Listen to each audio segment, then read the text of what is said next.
Merci beaucoup. Bonjour. I will not talk in French. I lived in Paris for 6 months, but unfortunately, I went to the US afterwards and then spoke only English for the last 30 years. So my topic today is to talk about acute hepatitis C in HIV, and I'm concentrating mostly on the epidemic in men who have sex with men. Now, this all started back in 2002 when Chelsea Westminster, which is a large HIV hospital in London, reported a sudden increase in hepatitis C seroconversion rates among men who have sex with men. And you should remember that in the early days when first cohorts were established, in particular the San Francisco MSM cohort, there was very little hepatitis C in men who have sex with men, right? So this was newly observed, and there was this increase in 2002, which was the first report in literature. And in my institution, we always have a student or a young fellow who has to update all the published cases of acute hepatitis C in the world. So since that first report, you can see that many countries have now reported cases or outbreaks of acute hepatitis C in MSM. And that is quite interesting because you would think, like, why was that not there at the beginning of the epidemic? What happened to make it occur? Why did it happen at different places?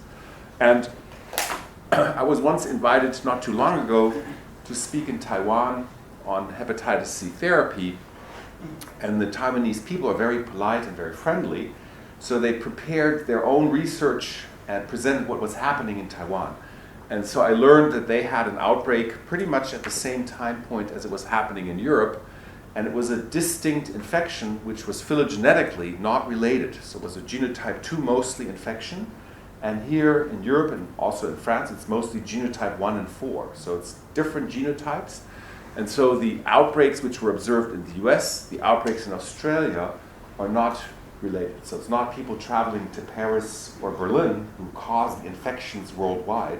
It's actually an independent infection occurring in different continents at the same time. But you can see that, and these are only the published cases, so you must be aware there are many more cases, obviously, in real life, that this has really exploded and taken off to quite some dimension. So the risk of hepatitis C now in people who are HIV positive is considerably higher and very high, particularly obviously in prisoners and in IV drug use, but also very high in MSM, and that's what we're going to focus on.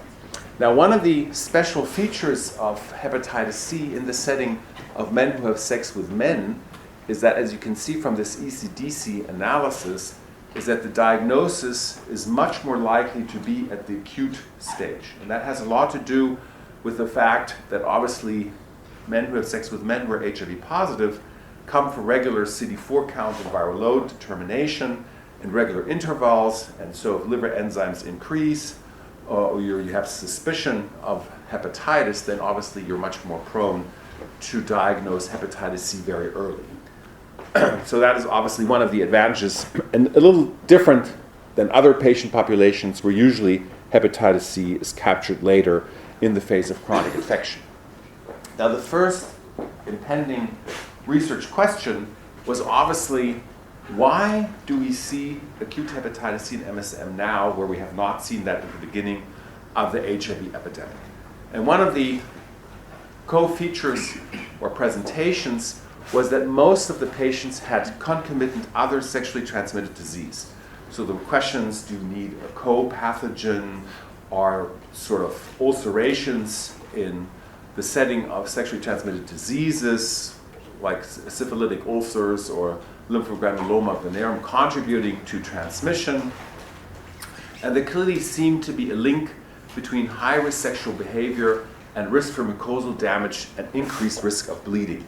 And that's very important because when you work with groups who are centering around prevention, then usually in the context of hepatitis C, in the setting of heterosexual transmission, you would say the risk overall of a discordant couple to transmit hepatitis C is very, very low. And in the German context, there was no clear recommendation for condom use in the setting of heterosexual discordant couples. And one of my early research projects in Bonn was actually looking at transmission of hepatitis C in the setting of discordant hemophiliac couples. Most of the hemophiliacs have acquired hepatitis C, over 90%, in the German context, and there's only one case of hepatitis C transmission. So in a group of hundreds of heterosexual hemophiliacs, there was no transmission. So that tells you that heterosexual intercourse is not very prone for transmitting hepatitis C. And that's why the definition and the wording is very, very important, because if you say hepatitis C is transmitted sexually, it's not really that true. And I think you have to be very careful, because if you say it can be transmitted sexually, then everyone thinks everyone is at risk, but the risk is really not equally present. So I think it's really more related to the sexual practice, and that's why it becomes a little bit more a matter of detail. And the point is that I think when we did our first questionnaire, so when the epidemic unfolded in Berlin initially, the colleagues in private practice called me because we had a special interest in hepatitis co-infection and said, we have a problem, we're seeing all these cases, and can't you develop a treatment protocol, and what are we going to do? And it's very interesting because it tells you also how these things unfold. So I called our public health authorities because I felt I was responsible to say, listen, we have a problem, there's an outbreak of acute hepatitis C, we need governmental intervention, we need maybe some money to explore this, and you can imagine the government doesn't want to spend any money, so they said, well, just because you call us, it doesn't mean there's a problem, no one has reported this to us, we haven't seen it, it doesn't exist. That's how the governments deal with these issues. But subsequently, it's a huge increase in infections now in Germany, and even the government organizations recognize there is an issue.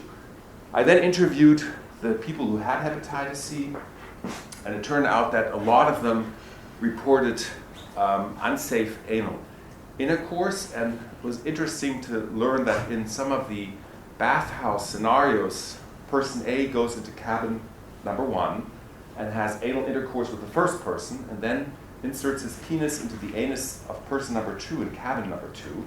So if he, for example, has blood from person number A, he can transmit just as a vector, even without being hepatitis C positive himself, to the next person.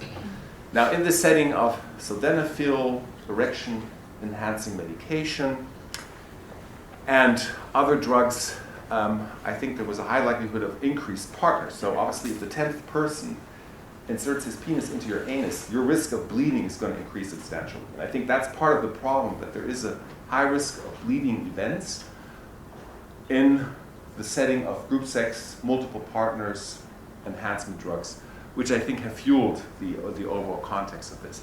But it's important because it's a separation point. I don't think it's per se a sexual act, but it is the traumatic practice with an increased risk of a bleeding event, which seems to facilitate infection.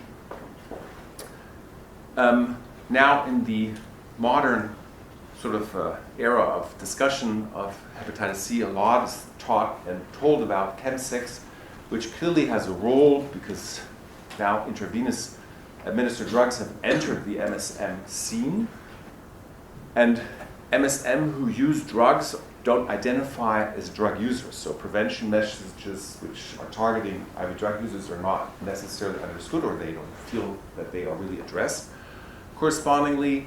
But I have to say that in the very beginning of the epidemic in 2002, there was no chemsex. There was only use of nasal, mostly snorted cocaine. There was use of cocaine perianally to allow certain sex practices, but it was not so much chemsex. So it doesn't really play a role in the very early beginning, although cocaine was associated with an increased likelihood of infection, which I think has a lot to do with that. It does reduce the pain you have, and so it increases the risk of bleeding events eventually. Then there has been work looking at the secretion of hepatitis C into rectal fluid, which seems to play a role. Then there is some work around dendritic cells and Langerhans cells, which are able to capture hepatitis C and may be playing a role in the transmission of the virus to other cells. And then obviously somehow someone first had to enter the sort of community and then via sexual networks spread it. And that has been shown very extensively, that a lot of the early infections were phylogenetically related, and we could nicely show that some of our samples were sort of related. Berlin, Amsterdam, and Paris was going back and forth of similar sex parties, and sort of a similar group enjoying similar kind of sex practices. And one of the first analysis we did was a case control study where we handed out a questionnaire and did dry blood spot analysis in patients who had acute hepatitis C, and then compared that to people who did not, in order to identify risk factors. And obviously more traumatic sex practices, including fisting without gloves, played a role. Frequent anorectal trauma with bleeding and group sex all emerge as independent factors, and I think sort of nicely enhance the idea of mucosal trauma with increased bleeding risk. And then there was also an increase, at least in some of the models, for recent bacterial infections, and you could imagine that indeed if there are ulcerations or other things which change the mucosa, that they may additionally contribute to transmission. Daniel Fear's group from New York has spent time looking at rectal fluid, and they were able to show that in those who were infected with hepatitis C in the setting of an HIV co-infection, that they had a higher hepatitis C viral load, and were able to at least postulated that potentially the presence of hepatitis C in rectal fluid may also contribute to the increased likelihood of transmission. Now, one of the special features of hepatitis C then obviously becomes, is the course of acute hepatitis C different in the setting of HIV than in patients who don't have HIV?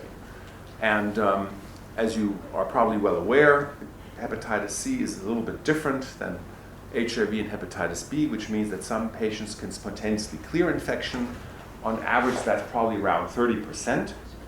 If you go into literature, in particular to German literature, you will find that that varies considerably. Some groups report 50% clearance, so it depends very much which patient group are you looking at.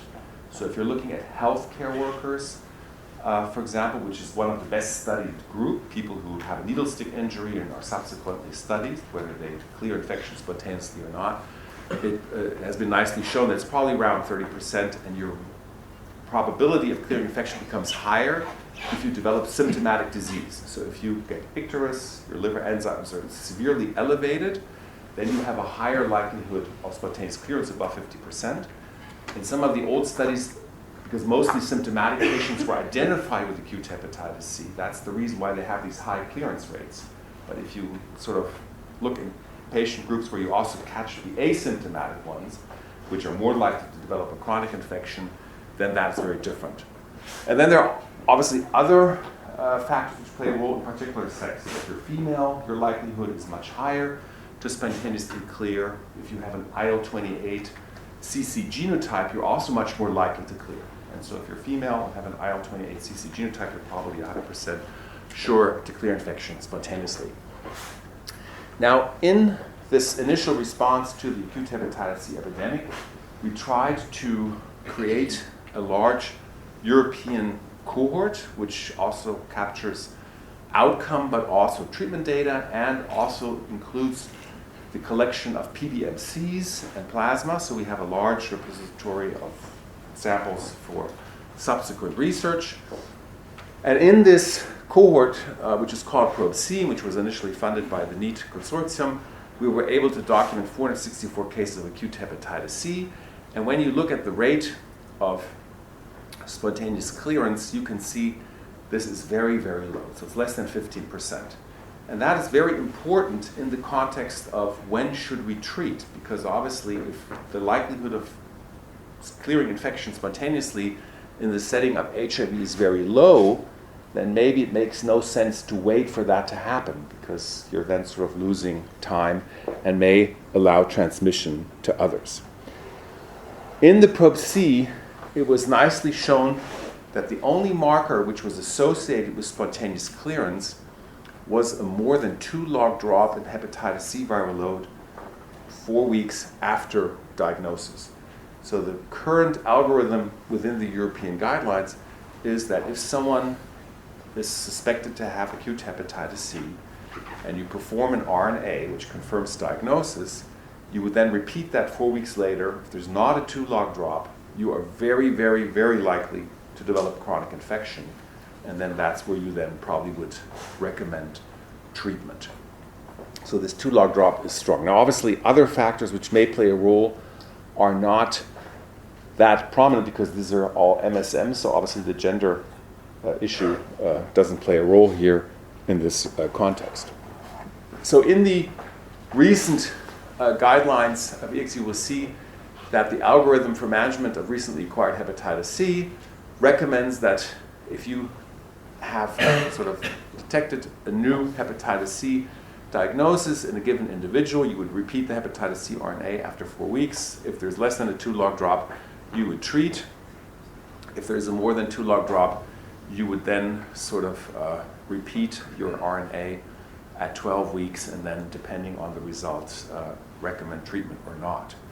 Now, the management of acute hepatitis C is very different between guidelines. There's no uniform response at this point.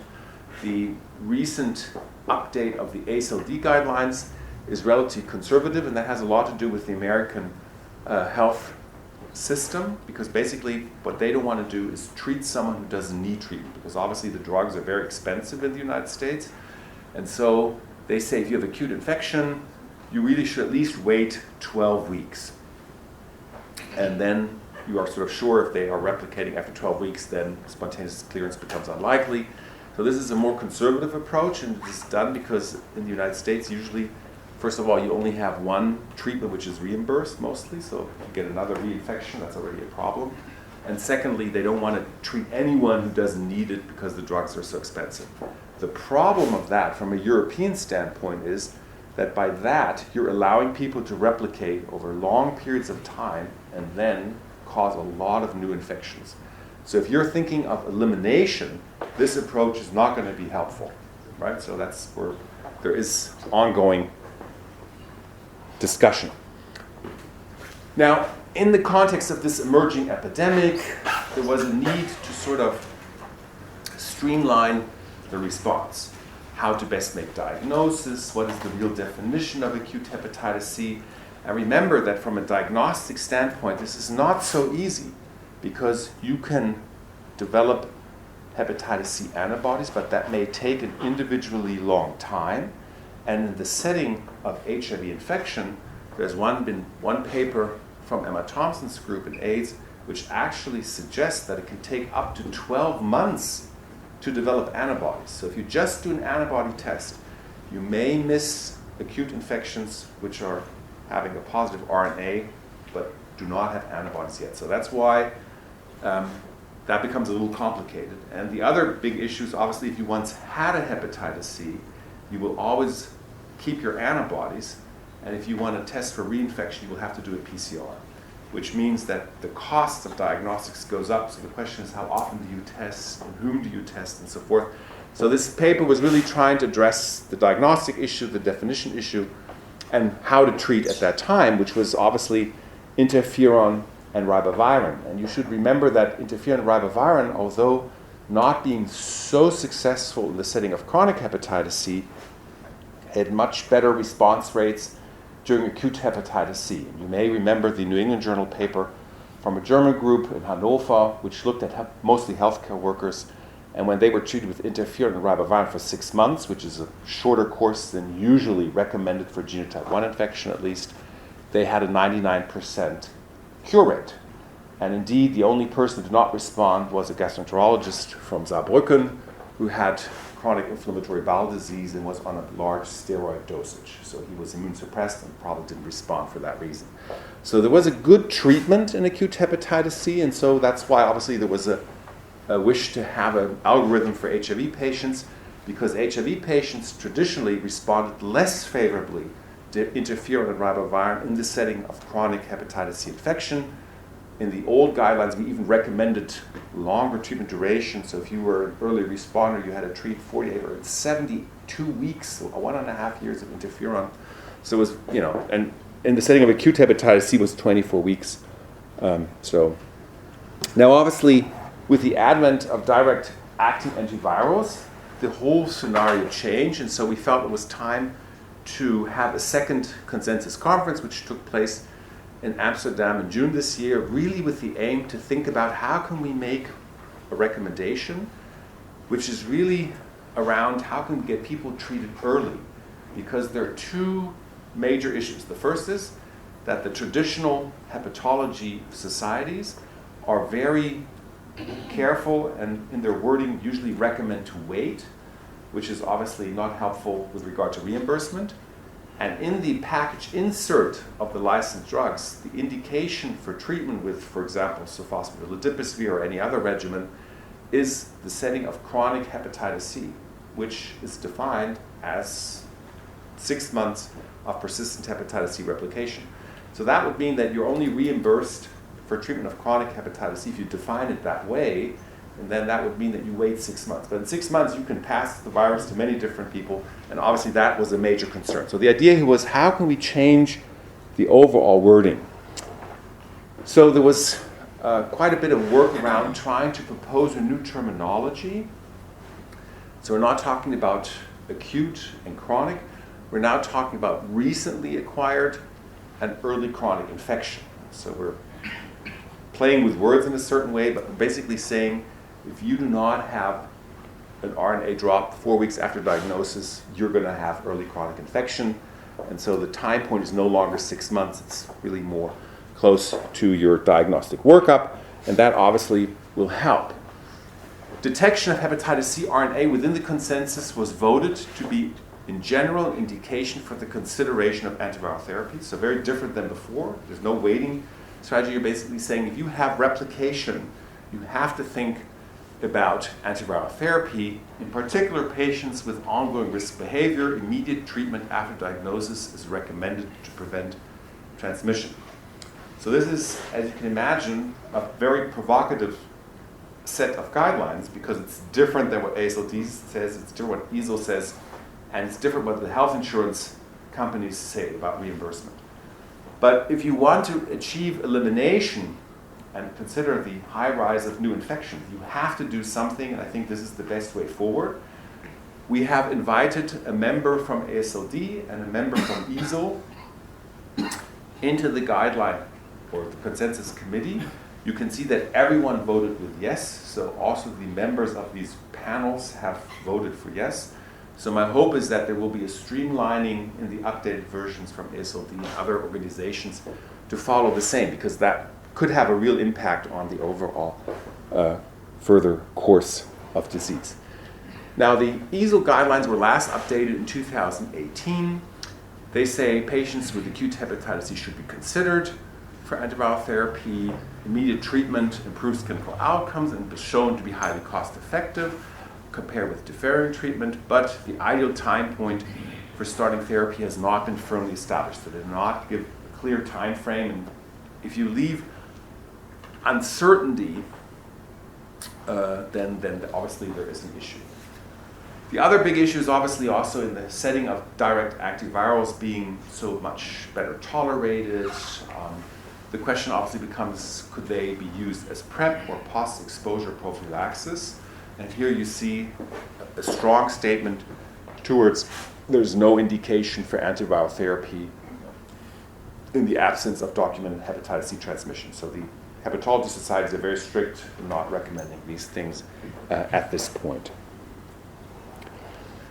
Now, one of the additional arguments for promoting earlier treatment is obviously that when the data became available, remember that initially when the outbreaks occurred, interferon ribavirin did have an indication for treatment of acute hepatitis C. So that is something which was within the label, so you could use that early. But once DAAs became available, obviously patients would say, why should I receive toxic interferon, which makes me depressed? You know, all the joint pain, Tourette, gland disorders, and so forth, getting depressed. And so when we looked at every year at the number of treatment initiations after diagnosis of acute hepatitis C, you can see that from 75, 90%, that dropped all the way down to 40%. So there was hardly anyone left who was willing to undergo a toxic interferon therapy they all said, I'd rather wait to 6 months, have chronic infection, and then receive DA therapy. So that's a strong argument that if we are in this area where we treat now with DAs, we have to treat or change our recommendations, because otherwise people are going to wait and transmit the virus accordingly. Now the treatment story is very simple. So in the setting of acute hepatitis C, because of the better response to interferon ribavirin, I think all treaters were always sort of tempted to believe that potentially shorter or more simple regimens would work. And so, I mean, you could argue, who really cares? Why don't we just use the regimens as they were for chronic? But I think there was sort of the scientific fascination that maybe shorter duration or short or less aggressive therapies might be successful. And obviously one of the big drivers of that was the cost. Because remember, when these drugs became available, at least in the German context, the drugs were around 50 to 70,000 euro for one treatment. So obviously any pill you can save is thousands of dollars worth. So that was obviously the other incentive for working on treatment paradigms. So the ACTG, the American Clinical Trial Group, looked at SOF and RIBA. That was the first combination we had after ribavirin and telaprevir, which were both in the setting of interferon ribavirin. But remember, boceprevir and telaprevir were still very toxic. You had the interferon on top. They worked pretty well, but were not much better than interferon by itself because of the very high rates of toxicity. And when these two regimens were studied, SOF and RIBA turned out not to work very well. You can see here that 12 weeks after stopping therapy, there were 7 relapses, so the cure rate was only 59%. So that was not sufficient enough to achieve cure in the majority of patients. And then the 8 weeks of sofosbuvir achieved cure in every given individual. So that became sort of then the new standard. The only problem about sofosbuvir is that it's only approved for genotype 1 and 4. So obviously for patients with genotype 2, 3, this was not an option. There was a subsequent paper from a different American group also looking at 8 weeks. All worked very well. So 8 weeks seems to work in all patients who receive that if they have the genotype 1 or 4. We and another German center did 2 studies in parallel. The Hannover group looked at 6 weeks of sofosbuvir, again really at the aim of reducing costs. They included 20 patients with acute hepatitis C who did not have HIV co-infection. It also included some MSM without HIV. And they achieved a cure in everyone. So they had a somewhat shorter duration. But one of the issues with this study is it took 2 years to enroll the patients.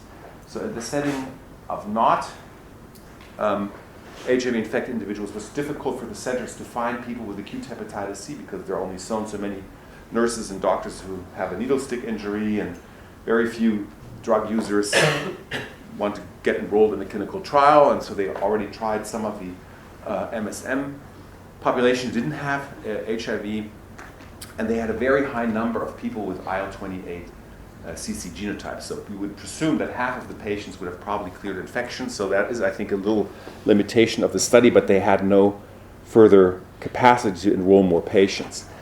In contrast, this is the study we did in the context of co-infected individuals in the UK and Germany. It took less than 4 weeks to enroll all the patients, which tells you how much higher the caseload is in the setting of HIV-infected individuals. And we treated for 6 weeks, and we saw 2 things. The first is that we had relapses. So in the setting of HIV, shorter treatment durations do not seem to work that well. And one of the potential differences could be that in the natural course of hepatitis C and HIV, you on average have a higher viral load. So the higher viremic patients may be at risk. And most interestingly, in this particular study, the 3 people who relapsed all had a viral load above 6 log. So it's really the high viremic patients where you do not get away, which makes some sense because you have to get sort of out of all the different cells and so forth, and it's just probably too high and takes more time. But one of the other things which became apparent, we also had a reinfection. So that addresses one of the big issues we have in these trials, is that people, when they present with a new infection, can also have a reinfection, because remember, you do not obtain natural immunity against hepatitis C. So if you had hepatitis C and you clear it, or you get successfully treated, you can always get reinfected with the same genotype or a different genotype. And then the question becomes, is it a treatment failure? Is it a late relapse? Or is it a reinfection? And that's when you submit a paper in this subject, they tell you, every reviewer says, well, and particularly there's one guy at the NIH who always says, oh, I don't believe this is a reinfection. I mean, how is that possible? Well, you know the patients we're taking care of, it's very possible. And the one way to prove it is obviously if they have a different genotype. So if they have genotype 1 and now have genotype 4, well then, what do you think happened? But it's more complicated if you have the same genotype. And I can tell you that one patient I have, he came, first control was negative at 12 weeks after stopping therapy, and then came 2 weeks later, and I said, why are you coming again? Because you just did the SVR, I didn't really understand. He said, well, you said I should come again for controlling again, and I don't feel well. And so I did the same thing again, and then he had detectable hepatitis C RNA. And then he has a PhD, he's very smart, intellectual. He said, I have late relapse. Now there have been clinical trials where there has been a late relapse. So I sequenced the virus, he had a genotype 1 infection. And so you could say maybe it was indeed late relapse. So you would have to phylogenetically analyze the genotype to see is it really the same or is it different. But if he does the same risk behavior with the same group of people and they have not been treated, then it's also going to be the same. That tells a little bit where the difficulties are. So it turned out though that he had concomitant new syphilis infection, which at least prompted the question whether something else had happened. You know? And so obviously then he said, yeah, you're right. I went for a weekend, had group sex, gangbang, blah, blah, blah. And so it was a reinfection, which is important though, because the difference is if you fail a therapy with late relapse, that requires a more complex retreatment. So it's not so trivial from a clinical standpoint because it's a whole difference whether you have failed DA therapy with the potential for resistance accumulation or whether it's a new infection. That's a whole different bargain treatment-wise. I can tell you that this patient I'm talking of has now his 5th acute hepatitis C, and upon his 5th acute hepatitis C, and I always, for research matters, sequenced the virus, I found that he had transmitted PI resistance, although upon his 4th acute hepatitis C, he was treated with soft valpatisvir, which obviously does not contain a hepatitis C protease inhibitor. So he had transmitted resistance from somebody else who had been previously exposed to boceprevir, telaprevir, and that is one of the risks in the horizon that eventually, with this passing on, that you might get resistant virus altogether. So, at the recent ASLD, just a couple of weeks ago, data was presented, and that's going to be, I think, the last trial in the setting of acute hepatitis C on DA therapy. And this is the NIH study, which was done in Australia, UK, and Germany, looking at patients receiving either 6 or 12 weeks of soft valpatisvir. And you can see that in the group which was receiving soft val for 6 weeks, if you look at the SVR12, it was only 79% in Arm A, which is the shorter treatment duration. So again, you had a high number of relapses. So telling you that 6 weeks of soft val also did not work. They did not present yet the full analysis, so risk factors, high viral load, and all these things, but it has been accepted as an oral at CROI, so I'm sure we're going to see the final data set being presented there. There has been work being done in cooperation with various people looking at the infected MSM in the Dutch cohort, and really nicely showing that if you look at QALYs and the cost assessment, that actually it is cost effective to treat early rather than waiting for 6 months and having for treatment, which I think is important in the further discussion with health insurance companies. There's been also modeling work around the potential for hepatitis C elimination. Obviously, if you're interested in hepatitis C, and as a clinician you would say the HIV-infected individuals who have hepatitis C are the low-hanging fruit because diagnosed. You can treat them easily with 8 to 12 weeks of DA therapy. All are cured. The question is, if we treat everyone, would that be sufficient? Or is elimination only achievable with very high testing, earlier treatment, so not waiting till it's chronic?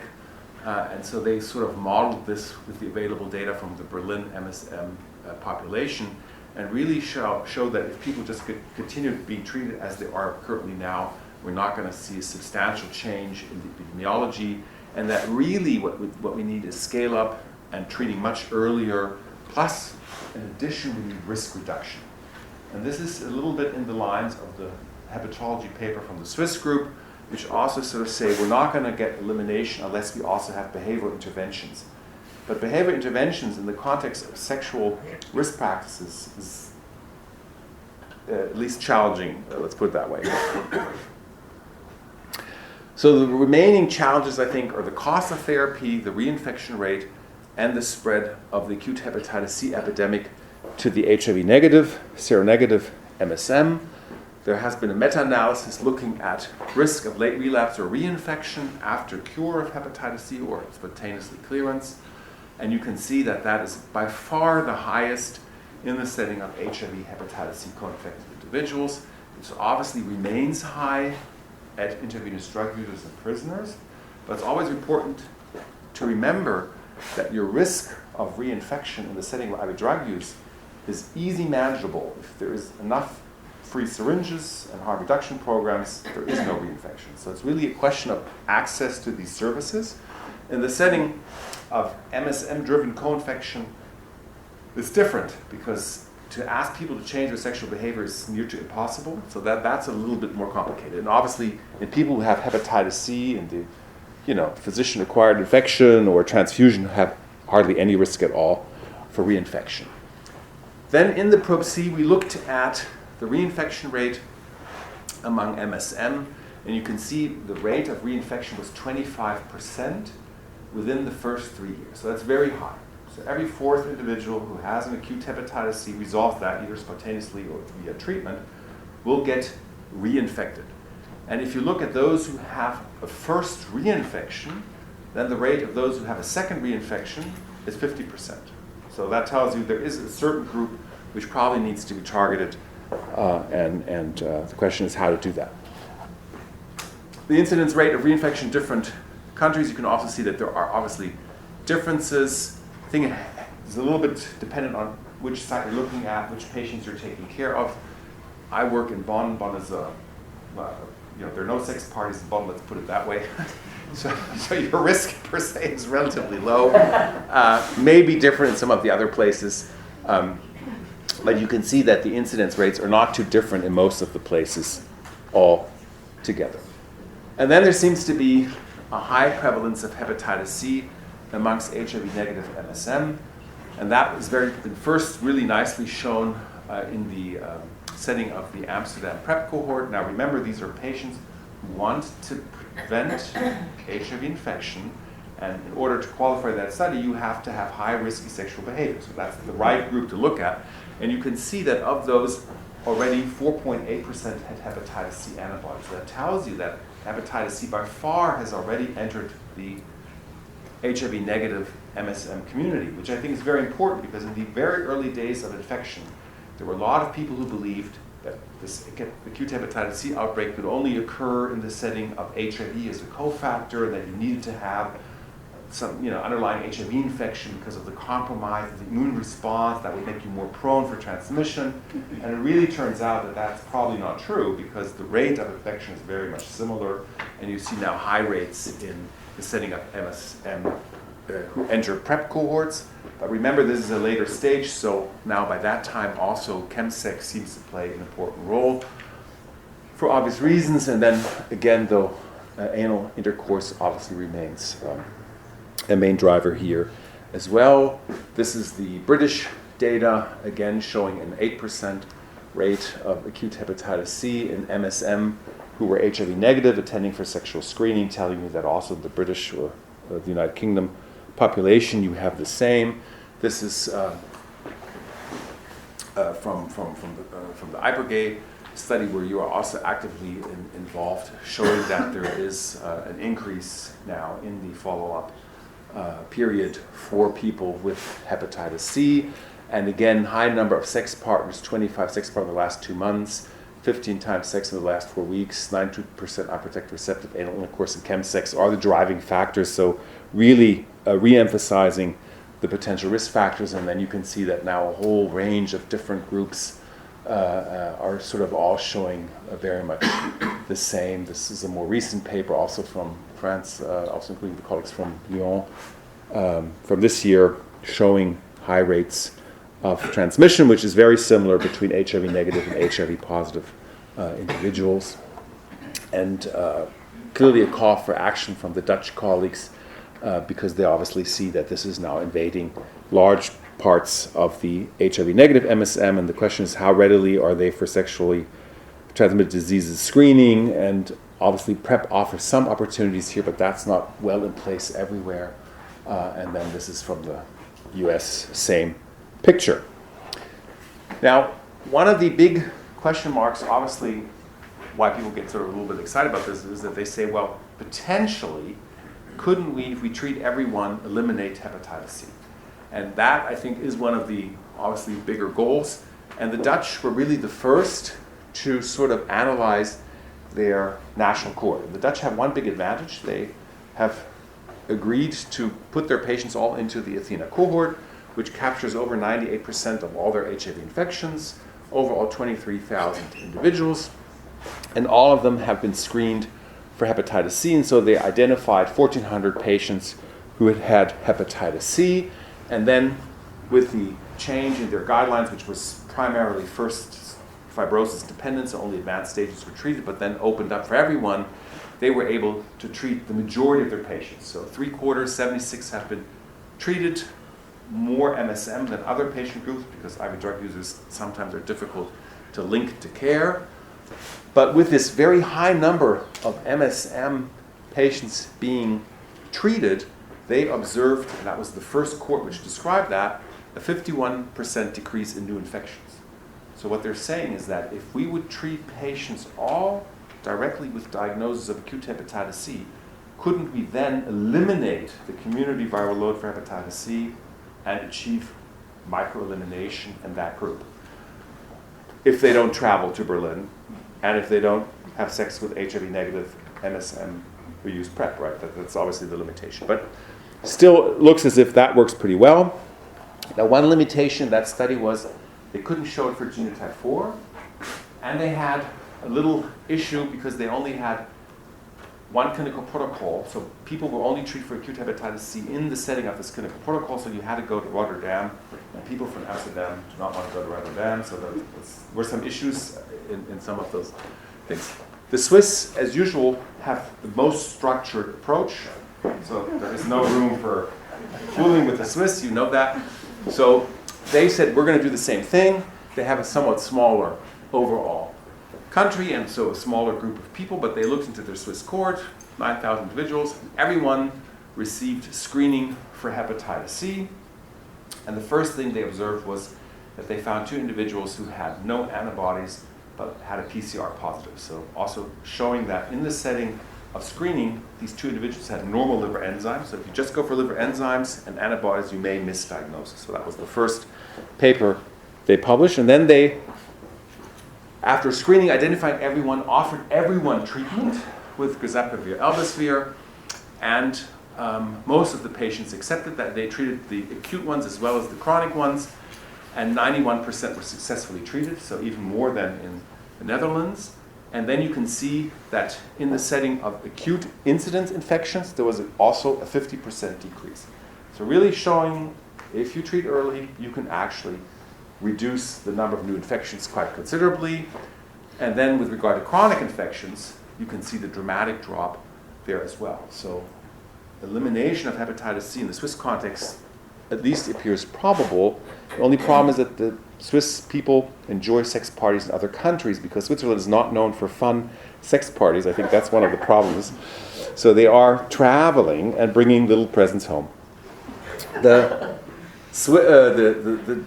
London group, which probably has the biggest hepatitis C epidemic reported at core this year, same thing. So they also showed a dramatic reduction after offering early treatment intervention. So all studies really go to the same point, but they do see that the risk of reinfection remains high, and so there seems to be a quest for other interventions as well. The Spanish have looked at their entire cohort, and they have a reference population, but only looked at a certain sample because of the large numbers. And it's just kind of nice to see how hepatitis C treatment uptake has increased over time. And remember that IV drug use was the main driver of HIV transmission, and also the rate of co-infection when the epidemic started. 60% of all Spanish HIV patients had hepatitis C antibodies. So it was like the predominant transmission route. And you can see that over time, this rate has declined substantially. And with the hepatitis C uptake, you can see less people are replicating, so they're really getting rid of their overall treatment, of their overall hepatitis C rate. And this is particularly true for the MSM, who are more eager to be treated than maybe some of the IV drug users, which I think remains an issue altogether. So what are the remaining challenges and issue? First, I think it's important to understand that spontaneous clearance of hepatitis C is an unlikely event in the setting of acute hepatitis C and HIV. And we therefore need to revise our recommendations for treatment, and that's what we're doing with our consensus statement, which hopefully will be followed by other liver disease societies. We're clearly facing a spread of hepatitis C to the HIV-negative MSM community, which calls for different prevention programs and interactions very strongly. I think that PrEP, though, does allow, for the first time, at least in countries like Germany, where there is no regular sexual health or STD screening for gay men, to enter a program by taking your own responsibility for your sexual health. You may enter testing programs. You might find those with hepatitis C and actually eliminate through better diagnostic interventions. Clearly, hepatitis C screening in PrEP users is extremely important, cannot be missed. Need for behavioral interventions, but who can do that? Chemsex interventions, one of the most difficult areas, I think, currently. And I think this data does point to the fact that probably an HCV vaccine still is needed and hopefully will come in the near future. And with that, I'll thank all the colleagues who contributed data to this presentation and wish you all a Merry Christmas.